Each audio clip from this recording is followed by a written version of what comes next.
Hi everyone, this is Reverend Josh at Boise First United Church of Christ. We're so glad you've chosen to listen to our sermon this morning. We hope that you find yourself encouraged as we meet you wherever you are on life's journey. So last Sunday at 2 o'clock on the steps of the Capitol, faith leaders of many different, all Abrahamic faiths, as well as humanists and agnostics and Buddhists, gathered with hundreds of people to start our legislative session, calling our legislators to put forward legislation that honored human dignity. And then last night, or Friday night, faith leaders gathered at the synagogue, and we read the words of Dr. Martin Luther King's I Have a Dream speech together. And afterwards, the rabbi there, Rabbi Joanna, said to me that there were a lot of folks from the synagogue that were present at that speech on Sunday that I gave. I was honored to give the sermon for that service. And she said, "You said things about Christianity that we Jews could not have said." And she said, "Thank you for critiquing your tradition. Thank you for calling your tradition to higher values. Thank you for calling your tradition to love." Because it is Christ that said that you should love God and love your neighbor as you love yourself. And that comes from the Hebrew Scriptures. And so that is something that binds us together. And so for the next couple of weeks, I found her words to be just the words I needed to reassure me that the topic that I have chosen for the next 3 weeks, which is how to confront Christian nationalism, was the right choice. Because I thought, oh wow, dedicating 3 weeks to talking about confronting Christian nationalism, I don't know, some people might be a little annoyed, maybe people will drop off, maybe people will think that's a little excessive, why are we talking about that? We're not Christian nationalists in this church. But then hearing those words of Rabbi Johanna, I was reminded that we are called to deal with this problem because it's an in-house problem. It's a Christianity problem. Yes. It was born within our faith, within our scriptures, within our tradition, and so we're called to respond to it, and we're the only ones who can solve it. We can't look to other religions and other traditions to do that. We have to be the ones to critique it. We have to be the ones to discuss how to solve this problem.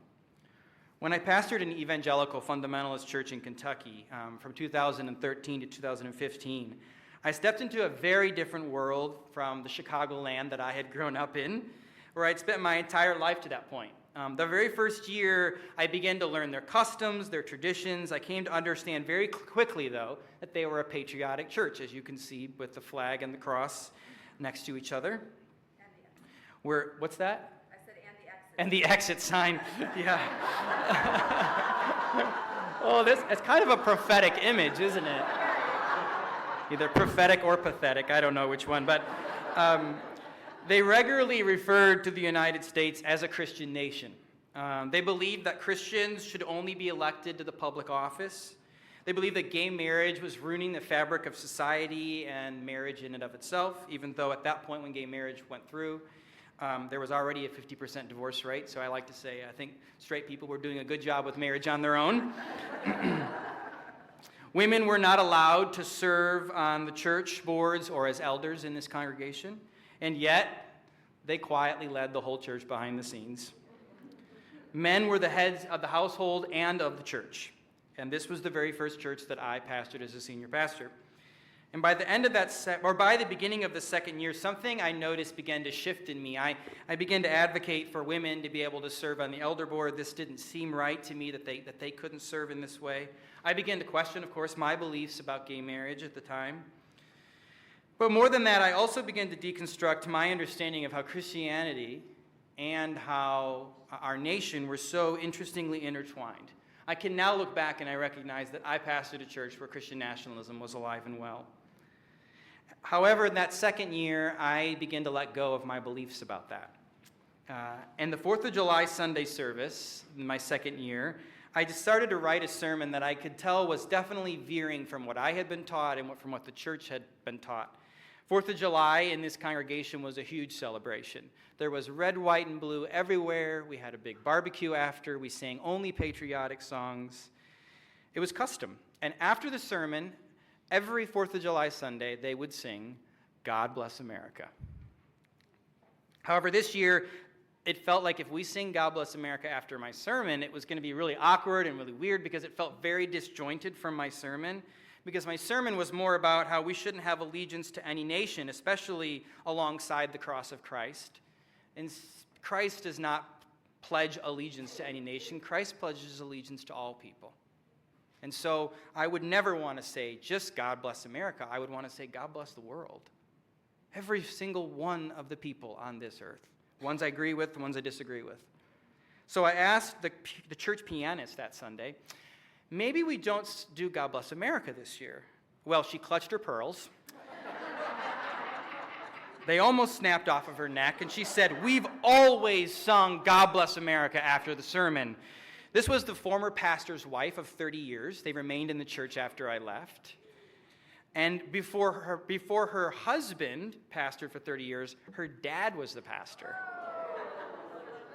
So I was wading into some troubled waters. She was not happy with my request. She huffed and puffed and walked away. I was trusting that she would honor my request. I preached my sermon, and at the end of my sermon, I took a moment and I said, we're going to have a 1-minute pause of silence. And we're going to pause in this moment of silence to hold space for those in our country who've lost their life while serving in the military. This was my attempt to sort of honor the tension of holding space, to honor those who served our country while also recognizing that Christianity and the nation were not deeply tied in one and another. And so after a minute of silence to remember those whose lives had been lost, all of a sudden, as soon as I said amen, I heard, ba-ra-ba-ba-ba-da. God bless America. She started pounding away on those keys like it was a protest song. The pianist started playing. The congregation stood up like they were one military reflex, started singing this song. She had rallied the troops that we were going to sing this song in response to my sermon. In that moment, I realized I wasn't going to win this battle. And I also began to realize that this probably wasn't the place for me anymore. Over the next year, there's a lot of deconstruction that happened. But one of the things that I have come to really ask myself is, how was I complicit in Christian nationalism up until that point in my life? Even just unknowingly, because I had just lived what I had been taught and hadn't been taught anything else to question it.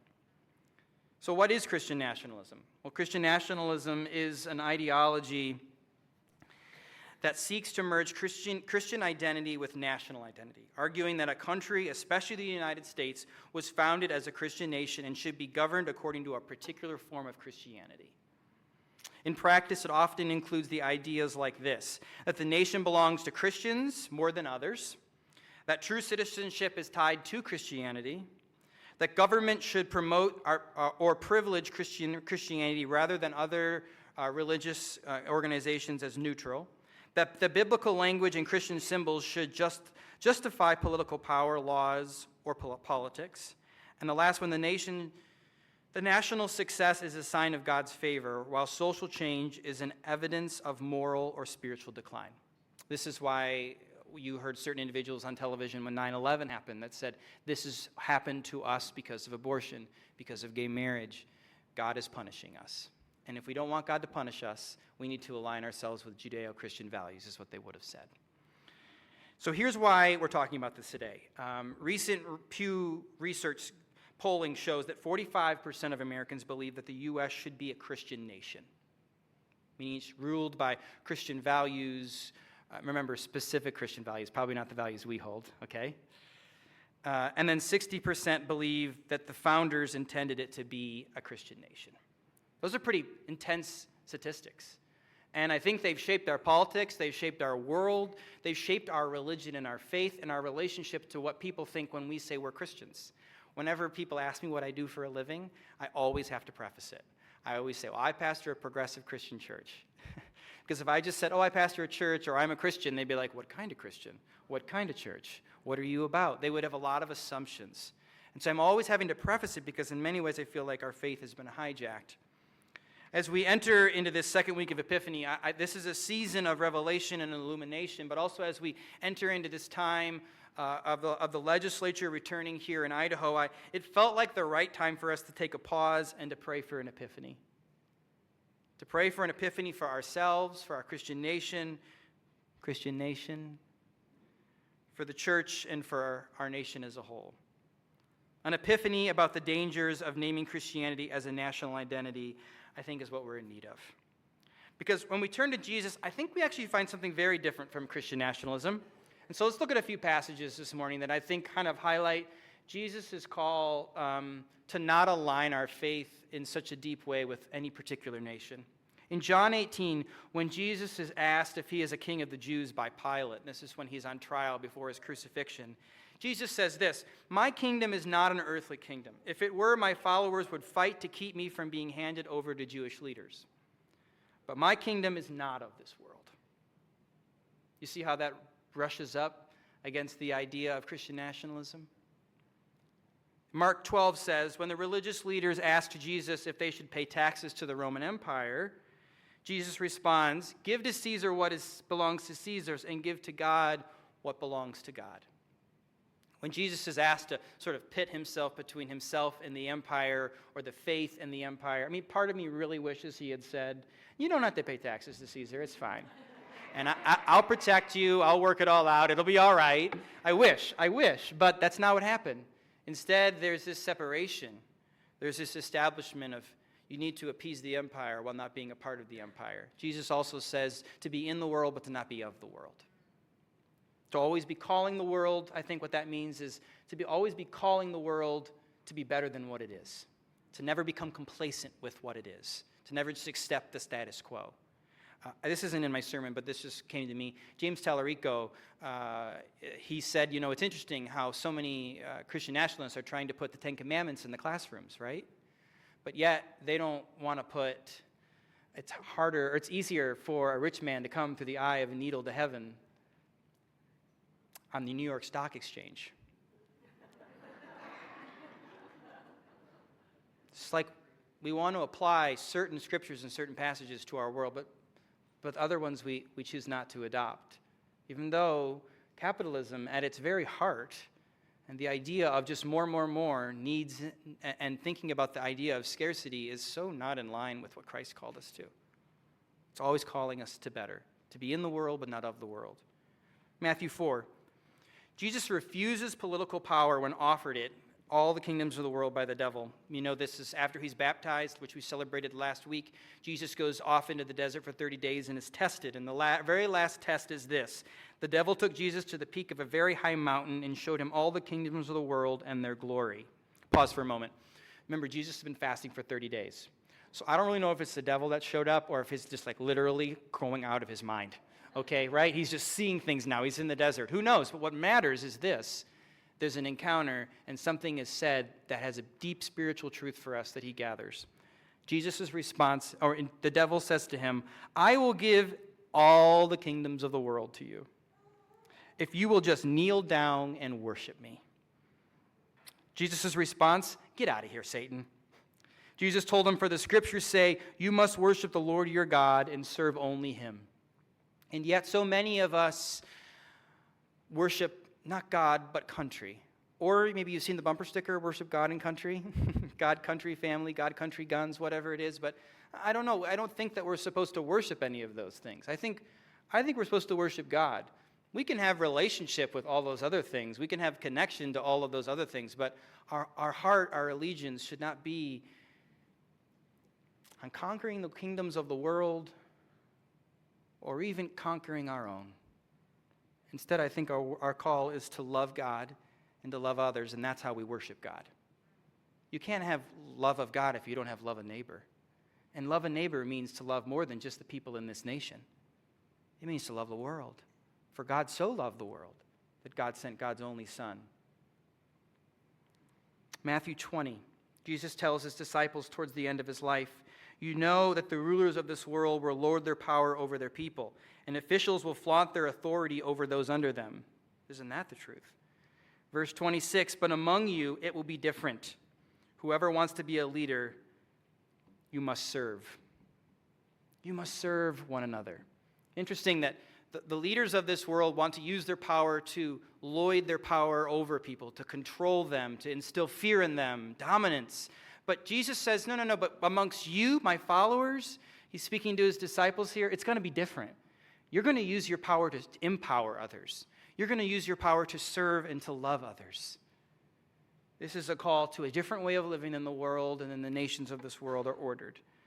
And so when the crowds would often gather around Jesus, because he would draw huge crowds. Huge crowds. I mean, if we had stadiums today, I bet he would fill them.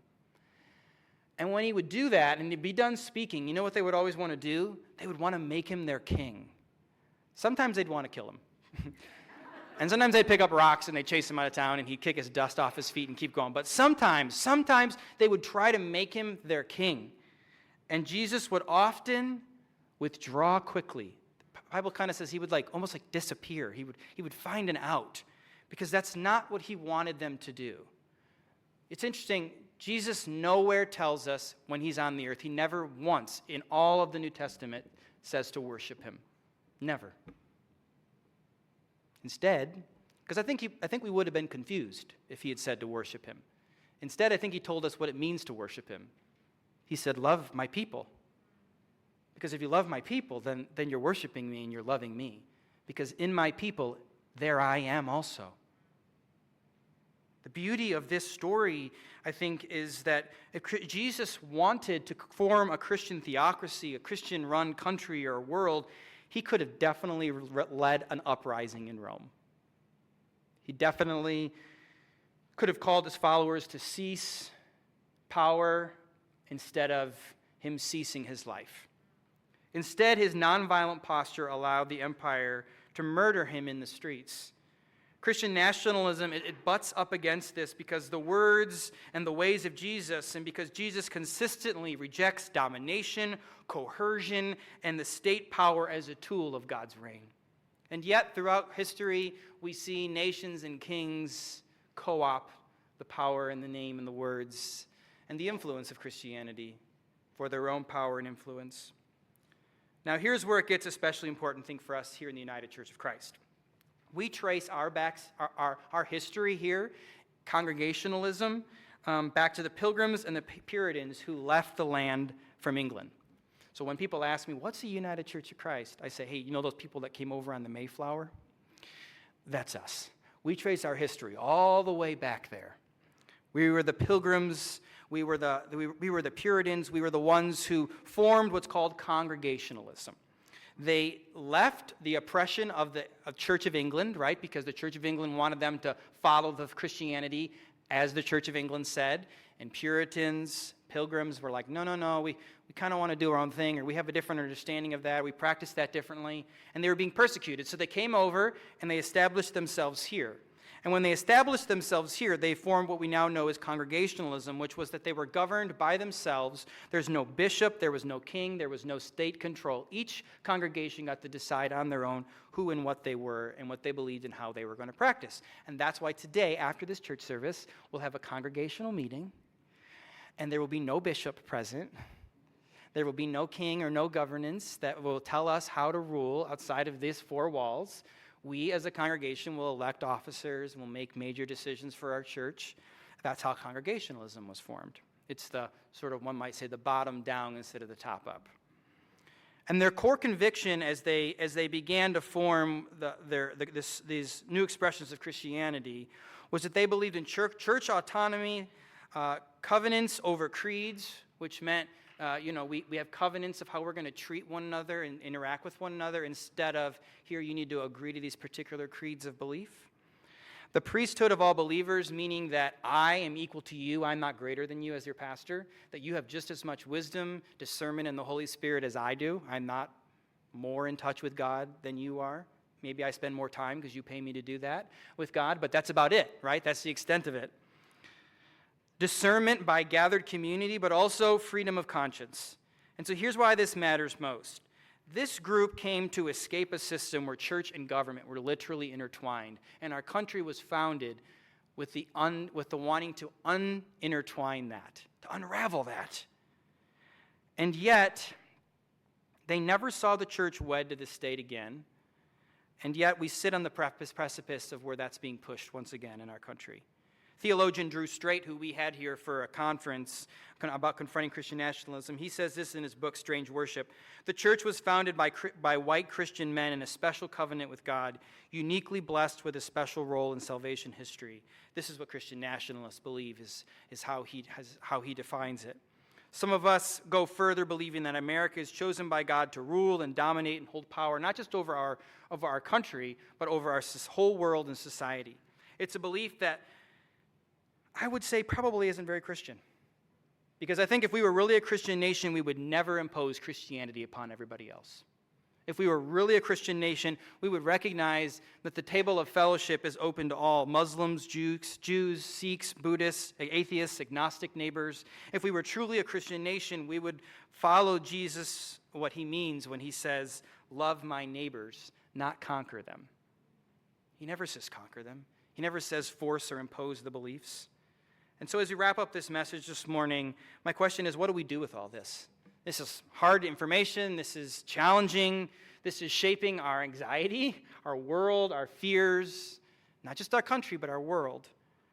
So on this MLK Sunday, I think maybe he has some wisdom for us to help guide our path and our way. Remembering that Dr. King was not killed because he was popular. He was killed because he challenged power. He challenged the status quo. He challenged racism. He challenged militarism. He challenged poverty. And yes, he challenged a version of Christianity that was more comfortable blessing the status quo than confronting injustice in our world. Dr. King showed us that loving God and loving your country didn't mean refusing to criticize it. Sometimes the most faithful thing I think we can do is maybe refuse to sing God Bless America until America starts blessing everyone on this planet.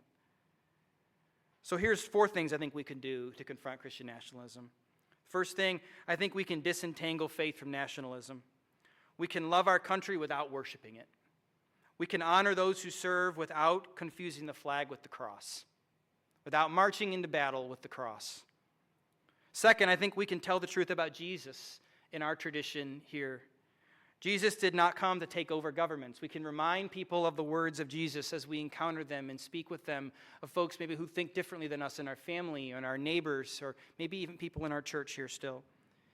And remember that Jesus came to transform hearts and communities and relationships, always starting from the margins, not imposing it from the top. The third is, I think we can practice the freedom of conscience.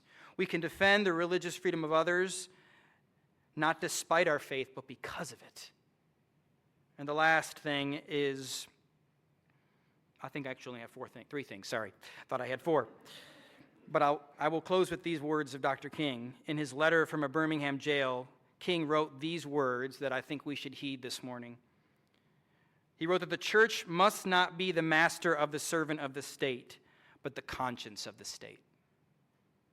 Let me read that again and let that settle in. The church must not be the master or the servant of the state, but instead we must be the conscience of the state.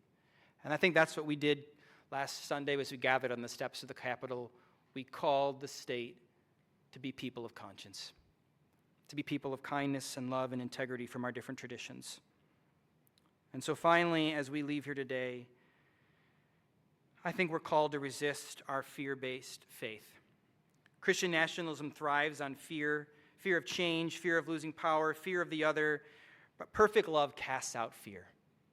Let our politics, let our faith be driven by love and not fear. Because Jesus did not come to instill fear in people. Jesus came to instill love in them, because that's what truly molds people. Jesus came not to impose his thoughts, but to invite people to thought. And so finally, may we live out our Christianity out loud with love. Church, may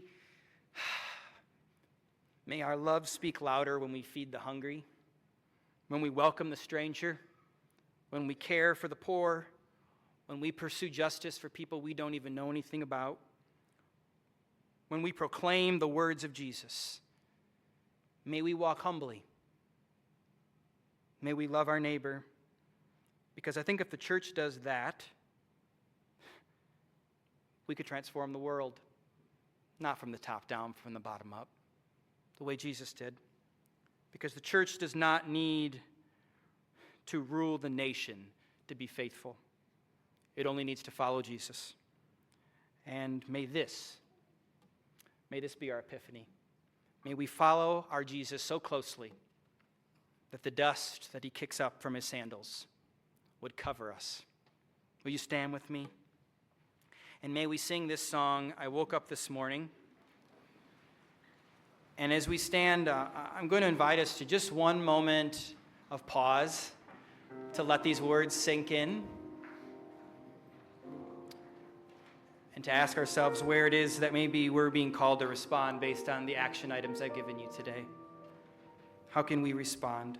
We'll take a moment of silence, and then we're going to sing up this song, I Woke Up This Morning, and my prayer is that we'd all wake up this morning, and we would wake up this nation and this world to the Jesus that we have followed. Thank you for listening today. If you've benefited in any way from our podcast, I hope that you'll consider a donation at boisefirstucc.org/donate. Also consider sharing this on social media or with your friends and family so that we can continue to spread our message about progressive Christian faith. If you're ever in Boise, we hope you'll stop by. We would love to be able to meet you in person. Until then, let's continue to live into our values of love and inclusion.